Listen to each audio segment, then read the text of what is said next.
بجبالها الشاهقة بالغة الوعورة والتعقيد، وتضاريسها المتنوعة وسهولها الفسيحة، أصبح لدهوك دور هام وواضح كسطوع الشمس في رابعة النهار ببناء الحضارة والمساهمة فيها.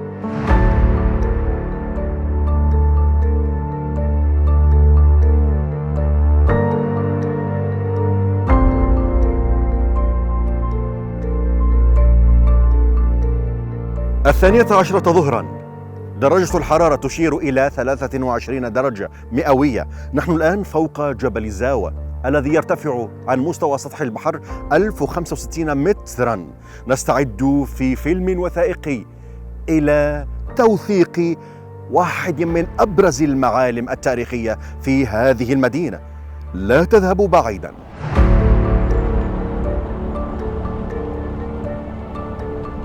في طريقنا إلى أهم معبد للنار في العراق وكردستان بعمر يصل إلى 27 قرناً.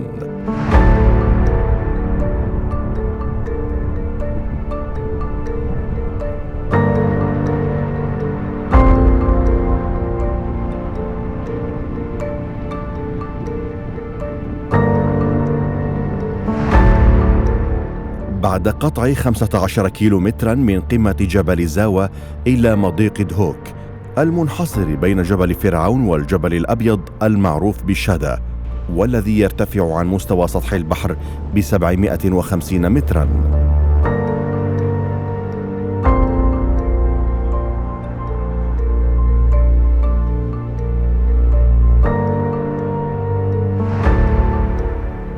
وصلنا إلى مدخل معبد النار الشهير تشارستين.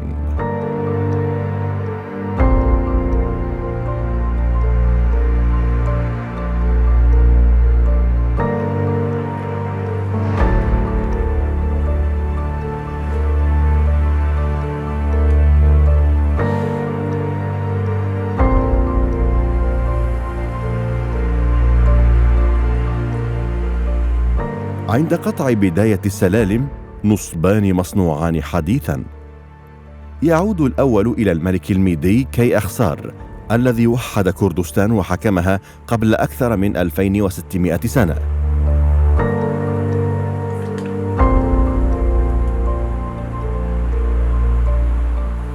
والثاني يعود إلى شعار الديانة الزردشتية فارفاهار الذي يرمز إلى قانون العمل والمجازاة وإلى تفاصيل ثنائية الخير والشر.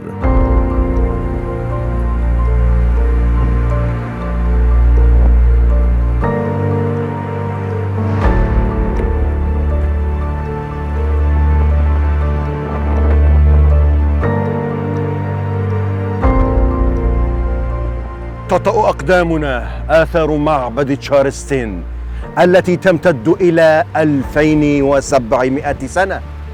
الآن نبدأ التوثيق الفعلي.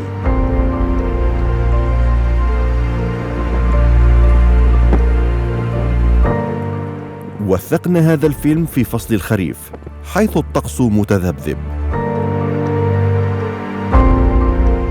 كانت عند البداية ساقية منحوتة في الصخر تدعى بأناهيتا، آلهة أو ملاك المياه وفقا للاعتقاد الزردشتي.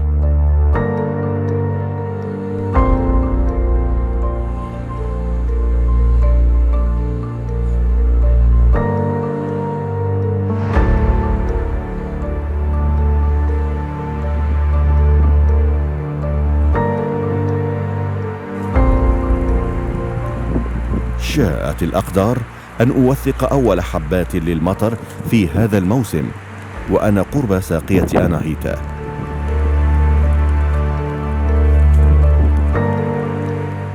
تم الاستدلال على أن هذه ساقية للمياه بعد عثور العلماء على نقش حجري يشبه النجمة لكنه ثماني الأذرع والحزم، وهو رمز أناهيتا، والمتبقي منه حلقة فقط.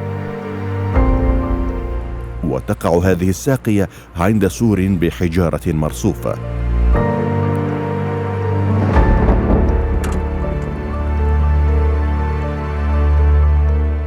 عند الدخول وعلى يمين السلم صادفنا مكان يدعى بمصهر المعادن. تم الاستدلال عليه بعد العثور على بقايا لمعادن كثيرة في هذا المكان، ربما كانت تستخدم لصناعة الأزاميل التي استعملت لنقر حجر المعبد أو بعض الأواني والأدوات.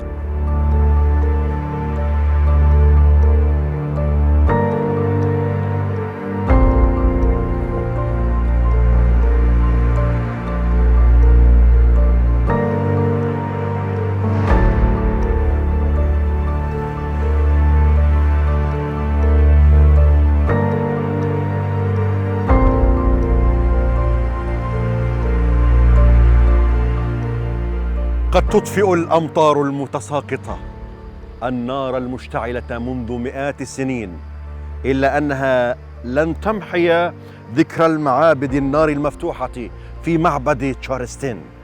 أنا الآن وسط معبد مفتوح هو الأول من نوعه في هذا المكان. يوجد في هذا المكان 5 معابد نار مفتوحة. لنخوض في غمارها ونشاهد. كل معبد من المعابد في تشارستين يحتوي على حفر دائرية تشبه إناء الهاون، وهي 4 فقط. تستخدم لإشعال النيران المقدسة لغرض إجراء طقوس العبادة والإنارة.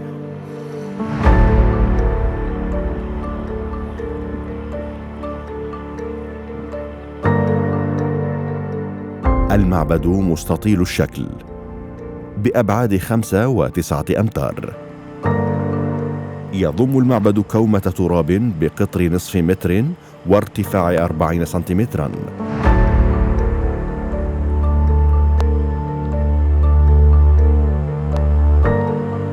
تبدو كقبر، لكن بعد التقصي والبحث ثبت أنها لمخزن رماد مقدس كان يستخدم في طقوس دفن الموتى.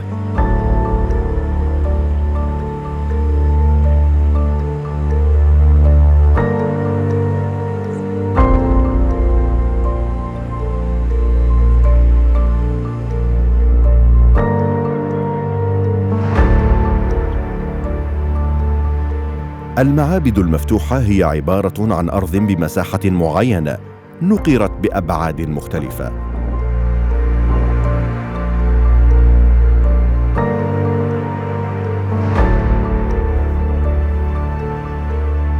يضم كل معبد 4 حفر، وفي بعض الأحيان يحتضن صومعة لرجال الدين أو الكهنة.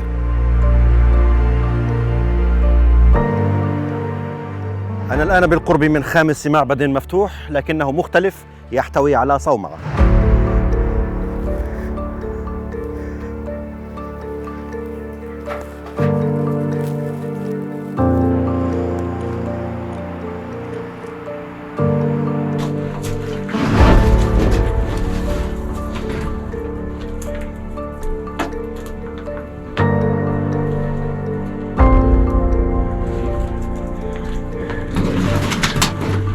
هذا المكان على ارتفاع 1.5 متر تقريبا، وعلى عرض 2 متر. يبدو لحراسة هذا المكان أو لمكان للتعبد.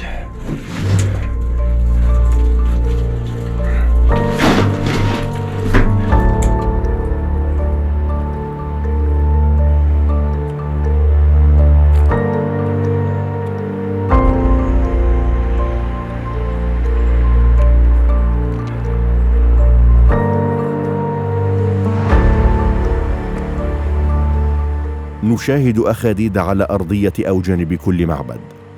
هي لعنصر الماء المقدس عند الزردشتيين.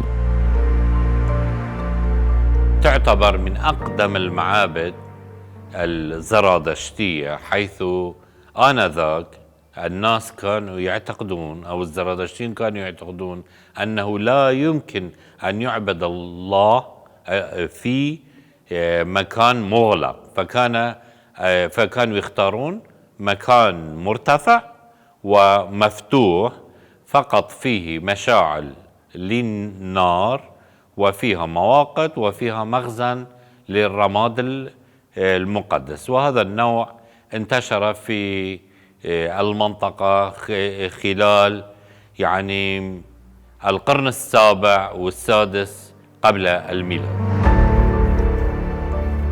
جدير بالاهتمام أن العناصر المقدسة عند أتباع هذه الديانة هي 4: النار، الماء، الهواء، والتربة، فلا معبد دون هذه العناصر.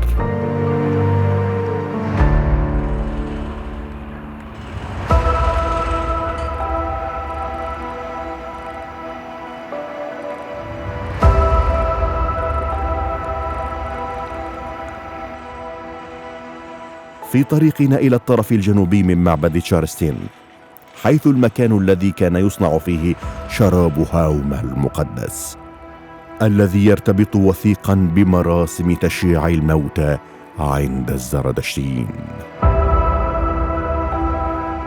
وهاومة الاسم الروحاني لشراب الرمان الذي يعنى بتنقية الأموات من الخطايا.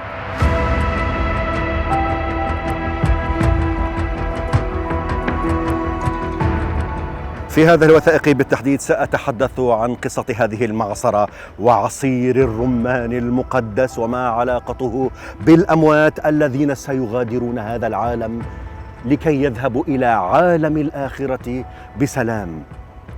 تابعوا بقية القصة.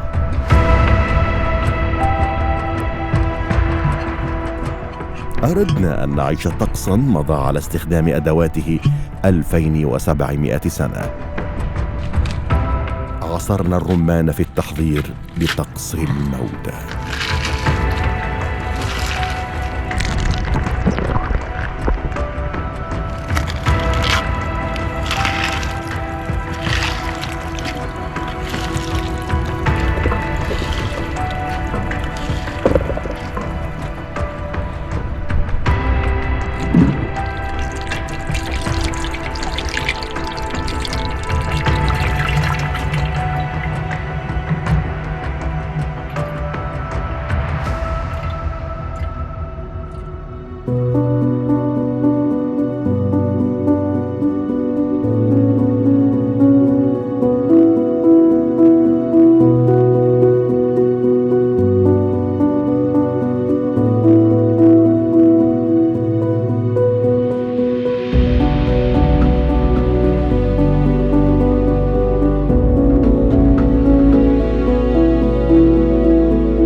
اكتشف هذا المكان عالم الآثار الدكتور حسن أحمد برواري عندما بدأ التنقيب في العام 2005، لينتهي في العام 2006 متوجا ذلك ببحث الدكتوراه.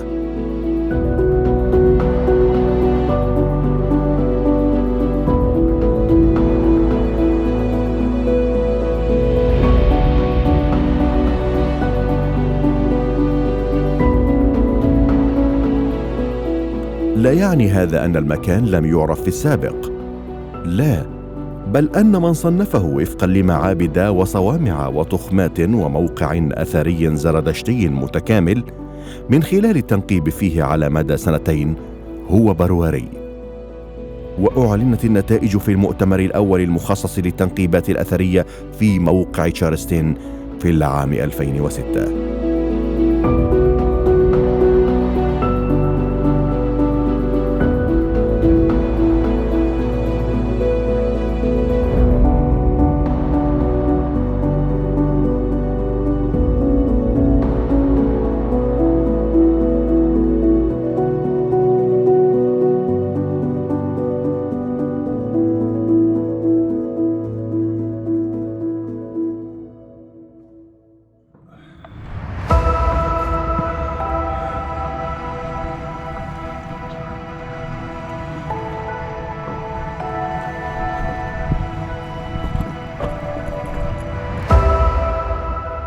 توجهنا الآن إلى الجهة الشمالية من الموقع، حيث توجد معابد وصوامع مختلفة.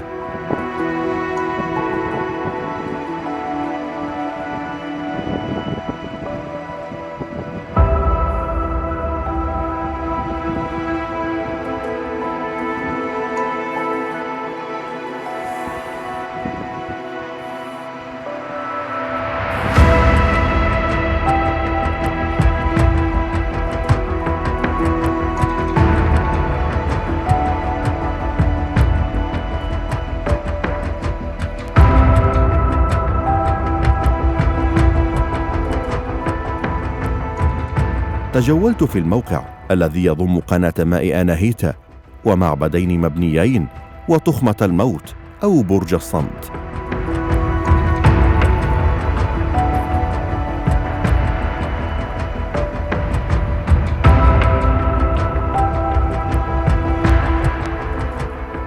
شاهدت صومعة صغيرة منقورة في الصخر، ليست طبيعية، بمدخل يتجاوز ارتفاعه المتر. هذه الصومعة بمساحة تصل إلى 5 أمتار وربع المتر تقريبا. يتضح أنها لسكن الكهنة أو رجال الدين لخلوها من السخام.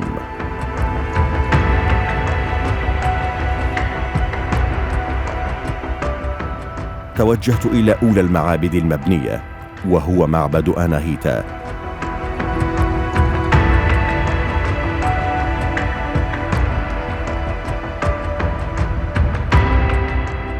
ترتفع جدرانه المبنية والمنقورة إلى 2.5 متر، يضم مخزنين للرماد المقدس.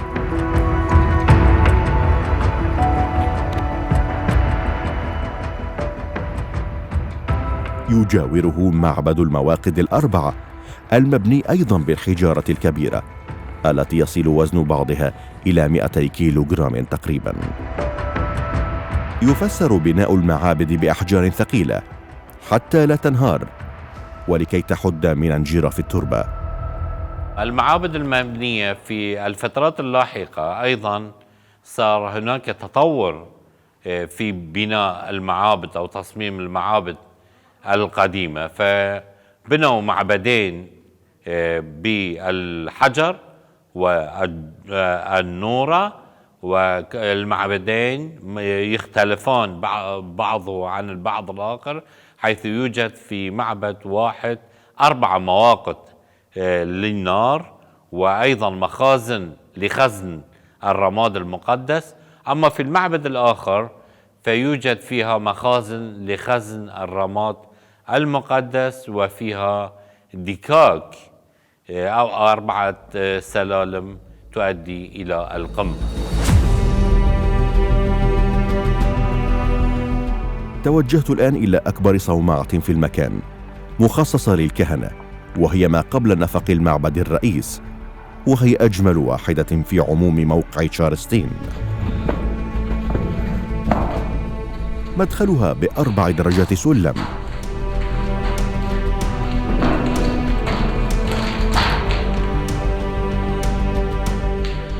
يرتفع 180 سنتيمترا.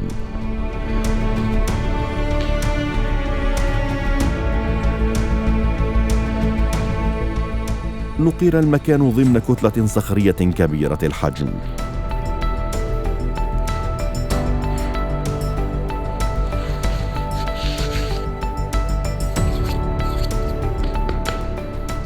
الصومعة مستطيلة الشكل بأبعاد 6 أمتار و3 أمتار و40 سنتيمترا، وارتفاع يصل إلى 250 سنتيمترا.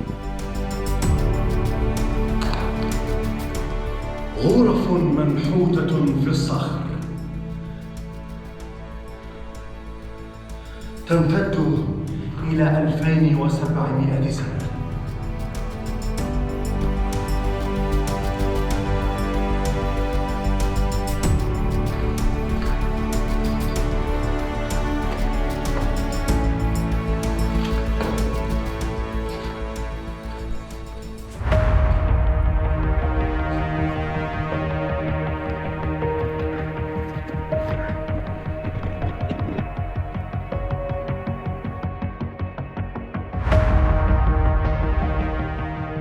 يعلو المعبدين برج صمت، معد لمراسم توديع الميت.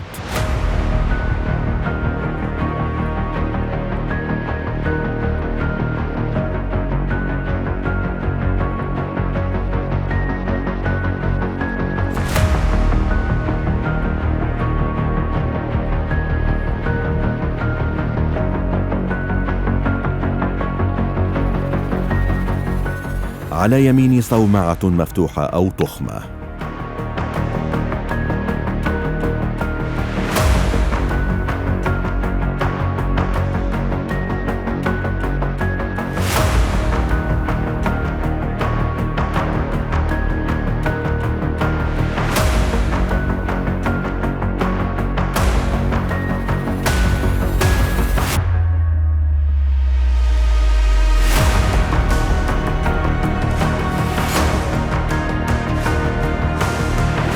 بعد أن تجولنا في مجمع المعابد من ضمنها المبنية ودكاك الموتى، وصلنا إلى طقس شراب الرمان الذي ينقي الروح، لنمارس هذا الطقس على هذا الميت الذي خلفي. أكملت ما بدأته بتحضير شراب الرمان، طقس هاوما، وهو الحفاظ على العناصر الأربعة من التدنيس، وحتى تصل روح الميت بسلام ومنقاة الخطايا وتخلد في الدار الآخرة. عند الاحتضار أو الوفاة يسقى الميت أو تبلل شفاهه بهذا الشراب المعد مسبقا.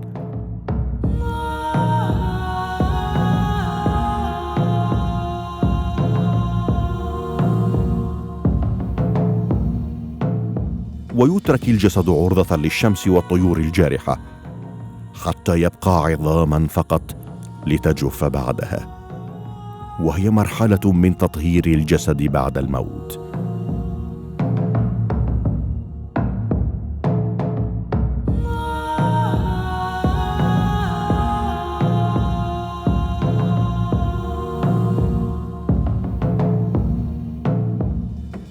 تخلط العظام مع الرماد المقدس في المرحلة الأخيرة، وتؤخذ أعالي الجبل في آخر مرحلة لتطهير.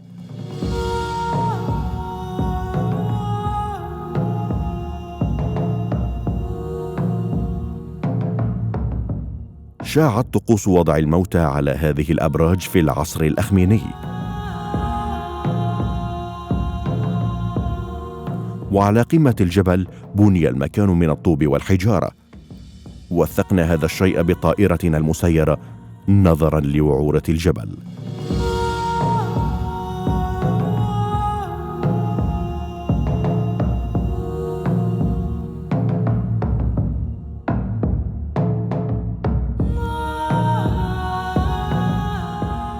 المكان على شكل حلقي، يدفن الرجال في الأولى والنساء في الثانية، والأخيرة مخصصة لجثث الأطفال. برج الصمت هذه الأبراج فقط موجودة في الفترة الزرادشتية، لأن الزرادشتيون كانوا يقدسون العناصر الأربعة: الماء والهواء والنار والتراب، ولذلك لم يدفنوا موتاهم داخل التراب. فكان أبراج الصمت طبعا يوضع الجثة عليها حتى يجف بالشمس، وبعدين بعد ذلك يدفن في مراسيم ويأخذ يعني يدفن معه كمية من الرماد المقدس من المعبد.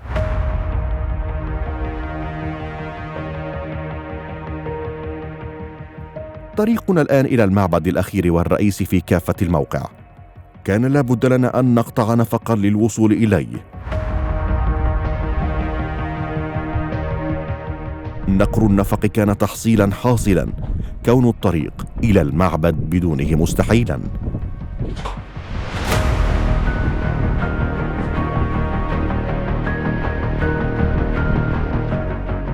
النفق بطول 11 مترا وبعرض 2 مترين، أما ارتفاعه 2.5 متر، فهو يقع على سفح حاد لجبل شاداء.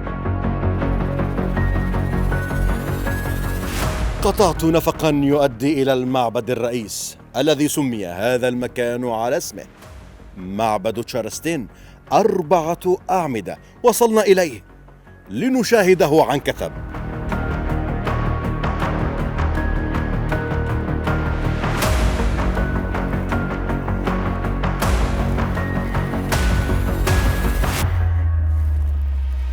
يبعد النفق عن مدخل كهف تشارستين 25 مترا.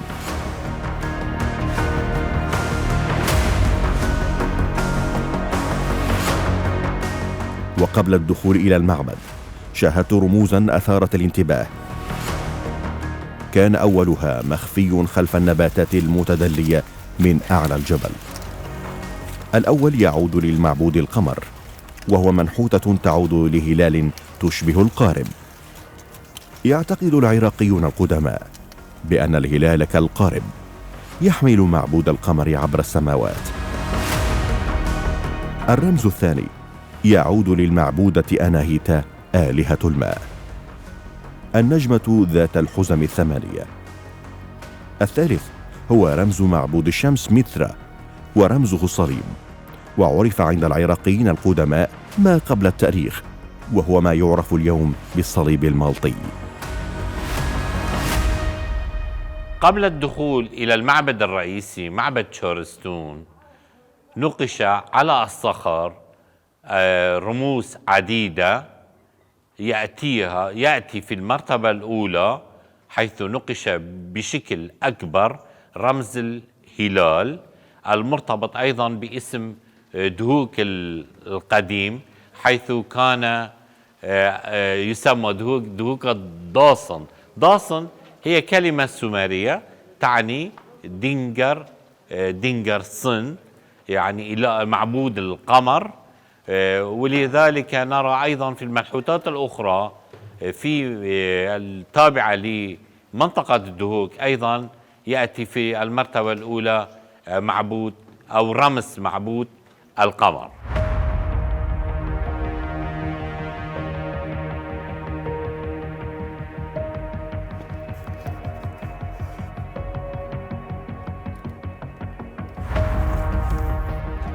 ثامن معبد وأهم واحد في المكان وأكثرها قدسية، تشارستين، الأعمدة الأربعة المنقورة في صخر الجبل.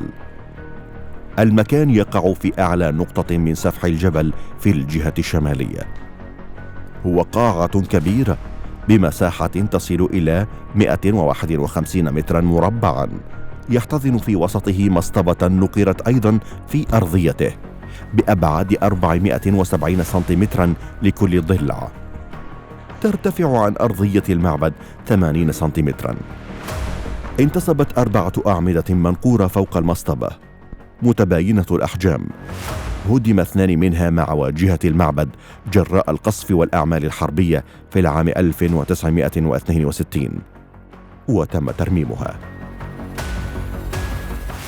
السخام يغطي سقف الكهف بسمك يصل إلى سنتيمتر واحد نتيجة إيقاد النيران بصورة مستمرة.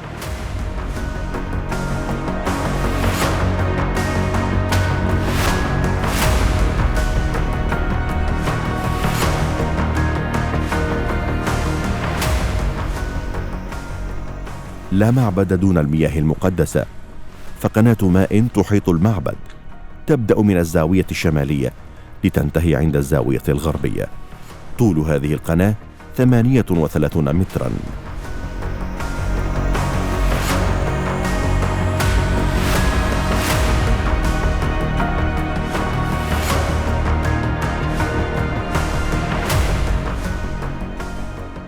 على أرضية المعبد 4 حلقات للعبادة لطلب الحاجة من الإله أهورا مزدا عند مسكها. الفتحة التي شاهدناها في البداية هي فتحة تهوية وإخراج الدخان. المعبد الكبير أو معبد الأعمدة يسمى معبد تشورستون. تشورستين تسمية كردية تعني حرفيا معبد الأعمدة الأربعة. هذا المعبد نقر فيه الصخر وشكله مربع، له تتجه الزوايا إلى الجهات الأربعة الرئيسية. تم قصف هذا المعبد عام 1963 من قبل الحكومة العراقية، وهدم الجدار الشمالي مع عمودين تم صيانتهما لاحقا.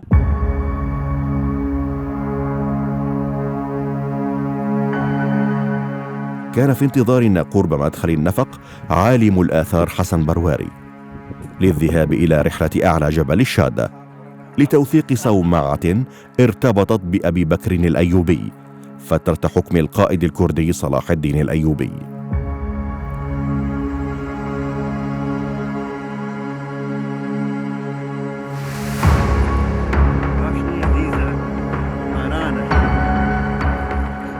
الطريق واعر للغاية ولم أكن مستعدا من حيث التجهيزات للصعود إلى قمة الجبل.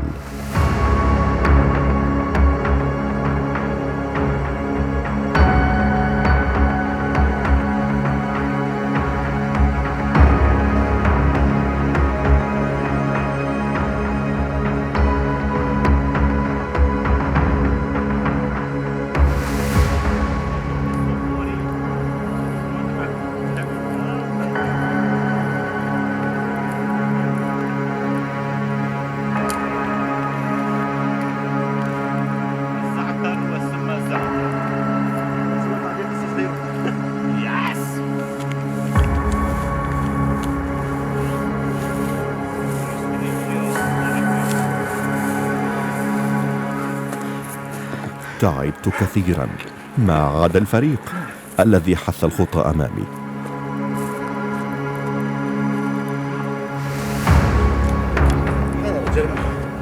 عايش بالسهول. شو وديني على الجبال؟ جايبني على الجبال. رجال عايش بالسهول. أنا أجلس بالقرب من نبتة زعتر بري، رائحتها جميلة جدا. عرفتها من رائحتها. في بلاد الشام يأكلونها مع توابل خاصة، السمسم والسماق والزعتر، يرشون عليه زيت الزيتون وتصبح أكلة مفضلة لديه.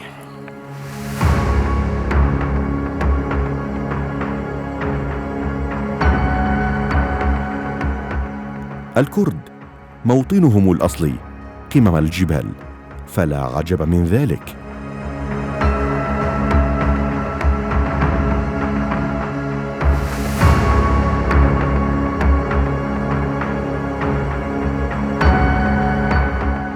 إطلالة سد هوك من أعلى الجبل الأبيض لا مثيل لها.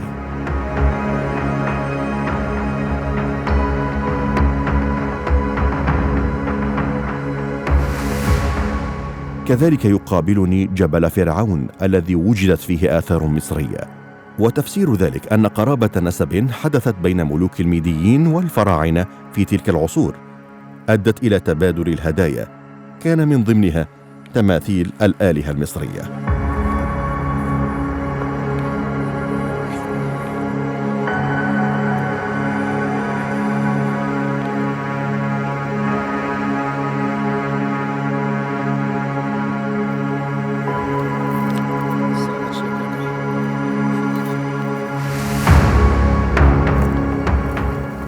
أخيراً وصلت إلى صومعة تقرب من القمة. وصلنا الآن برفقة عالم الآثار الدكتور حسن برواري إلى صومعة محفورة في الصخر. هنا وجد ختم أخ القائد الكردي صلاح الدين الأيوبي، هكذا يقال. هل هذه المعلومة صحيحة دكتور حسن؟ نعم، أنا عثرت على الختم الذي يعود إلى أبو بكر بن أيوب، تعود إلى الفترة الأيوبية، كما عثرنا على القمة أيضا على كسر فخارية كثيرة تعود إلى الفترة الأيوبية، وهذا لم يذكر في الرسائل العلمية والأطاريح الدكتوراه بصدد الفترة الأيوبية.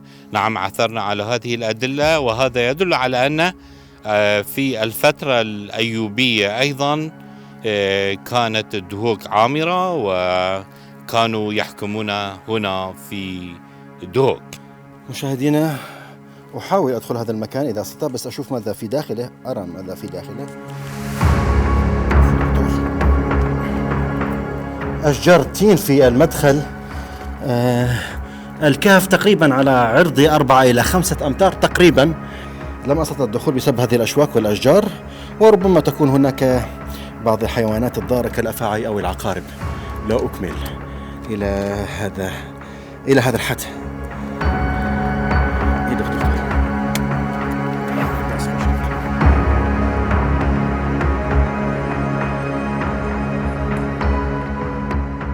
كان لابد لنا أن نوثق ما عثر عليه في متحف دهوك. زرناه على عجالة.